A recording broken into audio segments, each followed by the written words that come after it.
Muy bien, vamos a hablar ahora de pueblos originarios con el sociólogo y académico de la Universidad Central, con Rafael Catalán. Rafael, ¿cómo estás? Bienvenido al escenario del poder.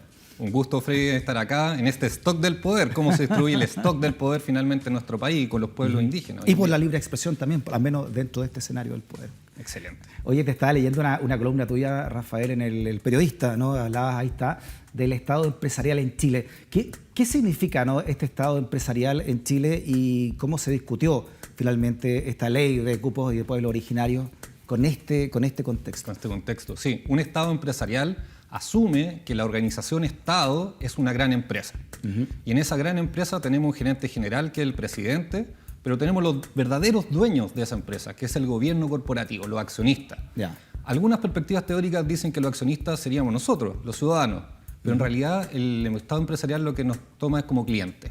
Ya. Pero peor que clientes, porque hay clientes que no pueden tomar decisiones, por ejemplo, sobre los productos, en este caso las políticas públicas. Claro. Un Estado empresarial de este sentido tiene una imagen visible, que es el presidente. El problema es cuando el presidente quiere ser el dueño de la empresa, pero lo que hay que descubrir El atrás... directorio sería la CPC, ¿o no? Exacto. Y entonces habría que descubrir, y aquí está lo importante, ¿Ya? quiénes son los accionistas que invierten en este país. Y esto lo ha dejado bastante puesto, digamos, revelado. Perfecto. Las grandes élites económicas que tenemos actualmente. ¿Y los pueblos originarios? ¿Qué significa esto? Según la CONADI, cerca de 800.000 personas que pertenecerían directamente a los pueblos originarios. Sí. Y los escaños que se lograron, ¿no? 17 escaños finalmente para la próxima constituyente. Bueno, veamos los datos, ¿no? Si uno se va hacia el INE, el Instituto Nacional de Estadística nos va a decir que hay alrededor, según el censo del 2017, alrededor del 13% de la población tiene un componente indígena. Claro, pero esa es una autopercepción. Claro, que se considera... Y la CONADI, ¿cierto? Según la ley que tiene la CONADI, dice que hay alrededor de 800.000. Eso representa alrededor del 5% del país. Ya. Es difícil esto, porque eso quiere decir que la tesis que estuvo en los escaños reservados tiene que ver con una tesis de etnicidad y no de la construcción de la comunidad indígena, que es mucho más amplio, que tiene que ver con las cosmovisiones, cómo referencian el mundo, los valores que promueven esas comunidades. Ya. Y esto pasó de tener, no sé, 25, 23, ahora a 17 escaños reservados. Tenemos ahí 7 escaños reservados para los pueblos mapuches, 2 para los aymaras y 1 para los otros pueblos. Sí. Sí. Ahora tú, como también experto en política y territorio, ¿no? Tu magíster en sociología, ¿cómo se debieran repartir estos escaños? Tenemos que hay la mayor concentración, por ejemplo, del pueblo mapuche está acá en la región metropolitana. Sí. Tenemos que hay Rapa Nui de Arica, no solamente en la isla, sino que de Arica hasta Punta Arenas, presencia de pueblos de gente de Rapa Nui, ¿no? ¿Cómo se reparte entonces? ¿Cómo se entiende finalmente un pueblo originario así? Incluso hoy día, viendo, digamos, ese gráfico que salió de la CONADI, ¿cierto? Podemos ver que la distribución de los pueblos indígenas está efectivamente en todo el territorio. Incluso los afrodescendientes que quedaron fuera de los escaños reservados.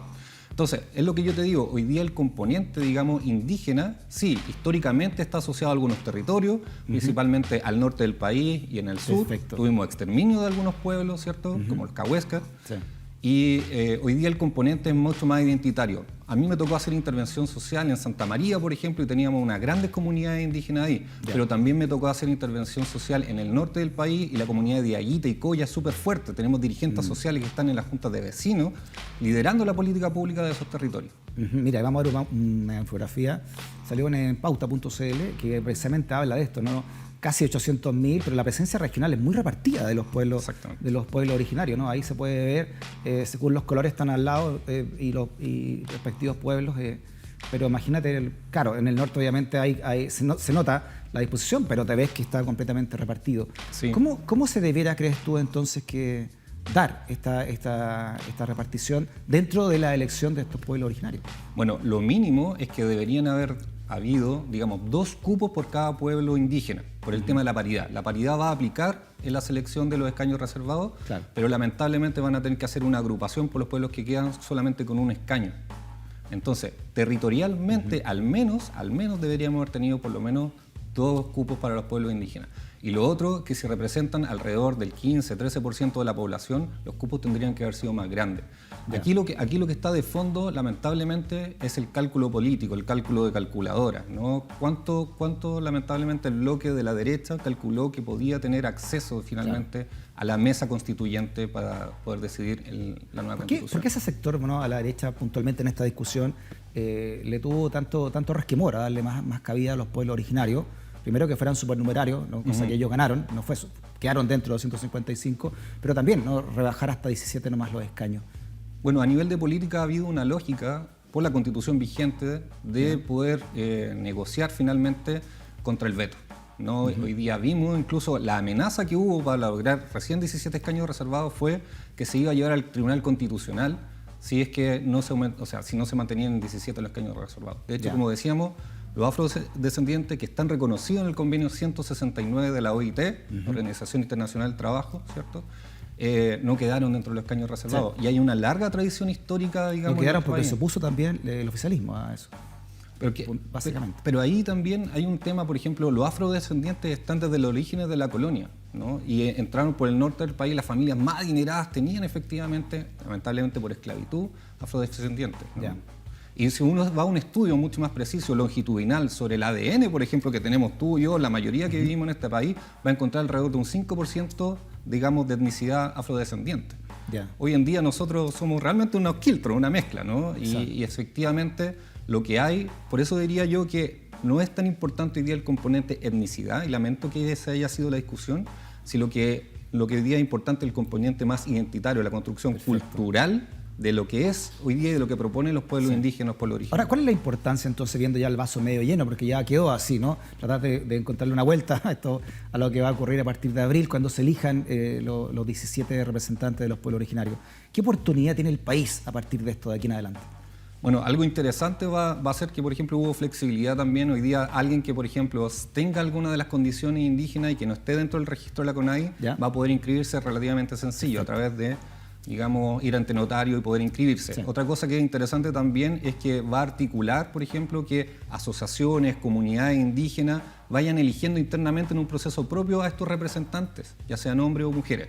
Ya. Sin embargo, creo que el componente de la paridad nuevamente es un factor débil dentro de los escaños reservados, porque no vamos a tener necesariamente hombres y mujeres, digamos, en paridad con los que tienen un escaño. ¿Cuál es el mejor ejemplo de una buena convivencia que a tu juicio, qué Estado lo resolvió de la mejor manera, ¿no? Hay varios ejemplos de Canadá, Nueva Zelanda, etcétera, ¿no? Los de siempre. Sí. Pero ¿cuáles son los componentes crees tú que deberíamos tener en cuenta nosotros para resolverlo? Sí. Mira, se suele seguir el modelo como de Nueva Zelanda, pero realmente el contexto histórico neozelandés es muy diferente, ¿no? Ahí, por ejemplo, lo que se ha hecho es una devolución de las tierras, pero las tierras que tiene el Estado, no se tocan las tierras de los privados. Y están los temas de las monarquías, están organizadas igual en una monarquía, tienen efectivamente un rey que va organizando y tienen asambleas territoriales. Ahí hay cosas interesantes que tomar. Por ejemplo, los parlamentos territoriales. Los parlamentos territoriales del modelo neozelandés es muy importante para ir aglutinando las visiones territoriales que tienen los pueblos indígenas, ¿cierto? En algunas de sus tribus, ¿cierto? Para poder decir qué es lo que efectivamente quieren. Algo de esto hubo en la implementación del gobierno de Michelle Bachelet cuando se hizo la consulta indígena para ese proceso constituyente. Antes de ir directamente a discutir los temas constituyentes, lo que se hizo fue preguntarles sobre qué temas trabajar. Perfecto. Ahí hay otra buena experiencia, digamos, desde Chile de cómo poder hacerlo. Pero el tema de fondo, Freddy, acá es un tema mucho más importante. Cuando uno toma la decisión, ¿cierto?, de vivir en un Estado, es una decisión de vivir juntos, ¿ya? Con toda la diversidad que eso tiene. Y hoy día lo que está puesto en los 17 escaños es que recién estamos reconociendo, volver a conocer, ¿cierto?, que efectivamente hemos vivido todo este tiempo con pueblos indígenas que tienen mucho que aportar. Sí. Sí. Lo otro es que lo que le tiene miedo a la discusión de Estado es que van a haber varios estados dentro de un mismo territorio. Eso parece loco hoy día la discusión. Lo que podrían haber son varias nacionalidades. Lo que igual le trae un problema a este Estado, que es un Estado centralizado finalmente, que distribuye estándarmente las políticas públicas. Exacto. Yo me pregunto, en Nueva Zelanda, otra cosa importante, por ejemplo, tienen 2 idiomas.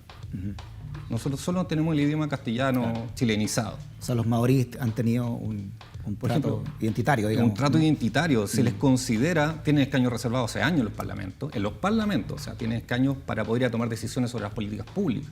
¿Ya? Nosotros eso no tenemos.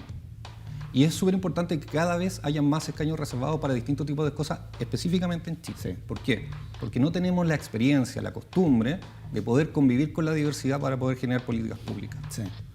Tú también has escrito, por último, Rafael, que todo acto es socializar, ¿no? En sociedad, incluso un acto de fuerza, como por ejemplo lo que ocurrió en el estallido social, es una manera de socializar también que tiene un Estado, una nación, ¿no?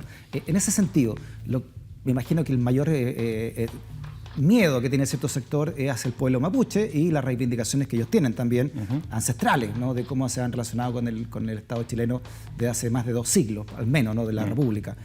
¿Cómo se debiera socializar entonces a partir de ahora con esas demandas atávicas ya del pueblo mapuche? Bueno, tenemos la comunidad Arauco Mayeco, digamos, la coordinadora, que tiene una tesis mucho más de la resistencia, digamos, la resistencia física. Y tenemos también el Consejo de todos los pueblos, ¿cierto?, de todas las tierras, que más bien tiene que ver con una vertiente política de decisiones, de integrarse finalmente a las decisiones de este territorio, ¿no? Pero mantener la identidad, digamos, de su propia nación, de su propio pueblo. Aquí lo que estamos hablando finalmente es del poder, ¿no? Y el poder en su versión, digamos, más clásica, más pedestre, tiene que ver con la fuerza física, la violencia.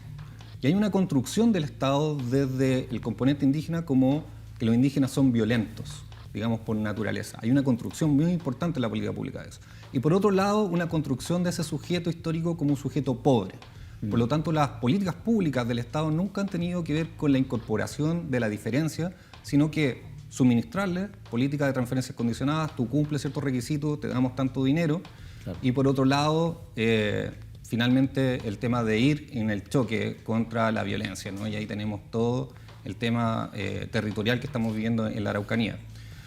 Lo que debe hacer hoy día, digamos, la política pública y el Estado es incorporar a las decisiones cotidianas en los parlamentos, en los territorios, en las asambleas territoriales, finalmente la vertiente indígena. ¿Por qué? ¿Qué es lo que está puesto ahí también de fondo? Que hoy día en Chile estamos mirando hacia la idea europea del desarrollo y del progreso. Pero esa idea del desarrollo y del progreso contraviene finalmente la idea medioambiental. Y los pueblos indígenas tienen la idea, en general, ¿cierto? Son 6 lenguas que están en esos pueblos indígenas, construyen una visión simbiótica con el medio ambiente. El pueblo mapuche, por ejemplo, no se ve a sí mismo en la idea de trabajo haciendo una explotación, digamos, profunda de los territorios. Exacto. Y eso para el Estado chileno históricamente lo que ha significado eso es muy interesante. Es que son entonces pobres porque son poco productivos. Sí. Pero aquí lo que está puesto en boga es que la productividad, digamos, que nos están exigiendo los países europeos por ser monoproductores de materias primas, no tiene nada que ver con la cosmovisión que nos ofrece hoy día, por ejemplo, el pueblo mapuche, que tiene que ver con la sinergia con el medio ambiente. Claro, y no se ha entendido, ¿no? Una diversidad, no hay peor violencia que cuando se arrasa con otra forma de pensamiento y otra cultura, ¿no? Cuando se dice el mapuche es flojo porque no trabaja, el mapuche dice no hay que sobreexplotar la tierra, hay que dejarla descansar. Exactamente. Hay dos visiones completamente contrapuestas respecto de la naturaleza, por ejemplo. El diálogo muy importante para el pueblo mapuche y lo que tú me preguntabas, ¿no? La sociabilidad, por ejemplo, hoy en día la primera línea es una forma de socializar entre los jóvenes, ¿no? A través de la lucha. La coordinadora Arauco Mayeco tiene esa misma lógica, ¿cierto? Socializa a su misma gente a través de la lucha, pero también una vertiente más política. Y uno puede ver, por ejemplo, las tesis, ¿no? Y esto es lo que te digo de cómo se expresa finalmente el poder. Uno puede ir por la lucha directa contra carabineros, por ejemplo, o puede ir por la lucha de las tesis, que tiene que ver con cambiar los repertorios de sentido de las personas. Imaginar, ¿cierto?, que a través de la seducción, que es la área más refinada de la política, uno puede ir cambiando finalmente los repertorios de sentido hacia un país de nosotros, digamos, hasta el final del día, ¿no? O sea, en el fondo y en resumen, tenemos una gran oportunidad como nación de encontrarnos, ¿no? Con las otras naciones que también conforman este Estado y que lo han conformado de antes que llegaran los españoles, por supuesto. Hoy día está esa posibilidad de volver a reencontrarnos y algo que tiene que estar sí o sí, perdón, a mi juicio, dentro de la nueva Constitución, es que hay nuevos valores, ¿cierto? Nuevas ideas que van a quedar ancladas en esta nueva Constitución. El tema de la dignidad, por ejemplo, el tema de los derechos humanos a la base de la Constitución. El tema de que no somos un país centralizado porque, en efecto, hay muchas coordinaciones territoriales que lo que hacen es actualizar finalmente la participación en esos territorios, pero porque este Estado quiere hacer políticas públicas estándar para todas las personas por igual, lamentablemente no ve la pertinencia territorial de eso. A mi juicio, lo que se debería enseñar hoy en día en el país es mapudungún, ¿ya? Es lamentable. A mí personalmente me da vergüenza no saber mapudungún hoy en día. Sí, yo estoy leyendo ahora un libro muy interesante de la cosmogonía mapuche y es muy rica, ¿no? El concepto que tienen ellos, por ejemplo, de la divinidad, del cielo, ¿no? del calfu, del color azul, de cómo finalmente es la creación de la tierra y el respeto que se deben tener hacia la naturaleza, ¿no? Mira la conformación del ser humano, ya que estás leyendo ese libro. Gastón Soulet, por ejemplo, lo ha estudiado un montón. tiene que ver con no ser el mejor ser humano del mundo, sino ser el mejor ser humano para el mundo. Perfecto. Entonces, los mitos, por ejemplo, sobre la montaña, sobre la fuerza, o en los Rapa Nui, ¿no? El mana, esa energía, la fuerza vital. El Rapa Nui, el respeto por los ancestros, por ejemplo, el respeto por los mayores. El también, respeto por los mayores, ¿no? Tiene su consejo de ancianos que está ahí en la municipalidad. Sí. El respeto por el buen vivir, el respeto por no poseer, que tienen también el pueblo Rapa Nui, que no les interesa, ¿no? Lo que nosotros decimos, son flojos, no. Es que no les interesa tener más de lo que necesitan. Exactamente. Y es sobreexplotar la naturaleza a partir de eso. Hoy en día, desde otro lado, nuevamente de las Europas, ¿no? Las Europas, ¿cómo se dice? Muy bien. Piketty, ¿no? ¿Sí? Ha puesto el tema de prosperidad. Y tiene que ver con todos los conceptos que tú acabas de decir, ¿no? Una economía que te haga próspera, no que te haga desarrollado porque tienes mayor capacidad de producir. Porque este, digamos, modelo colonialista económico que tenemos actualmente lo que hace, es lo que ha mostrado lamentablemente en nuestro país, que hay economías mundiales que están súper bien, hay empresas que tienen hoy día el PIB igual que un país, pero que lamentablemente en Latinoamérica lo que genera son grandes niveles cierto, de desigualdad. Y eso trae un conflicto social, digamos, que no hemos podido resolver en nuestro país. Viviendo ahora. Y que lo estamos viviendo actualmente. Rafael, gracias por haber venido. Muy interesante la conversación. Me encantó venir, profundizar sobre los temas del poder. Creo que este programa es un aporte en eso y en ir pudiendo develar también, digamos, otras formas de cómo poder construir esta sociedad y este país que es Chile. Muy bien, pues, oye, tiene mucha mirada el poder, podríamos analizarlo de vez en cuando. Me encantaría. ¿Cómo se entiende el poder finalmente en una sociedad y las distintas miradas desde la sociología que tiene, ¿no?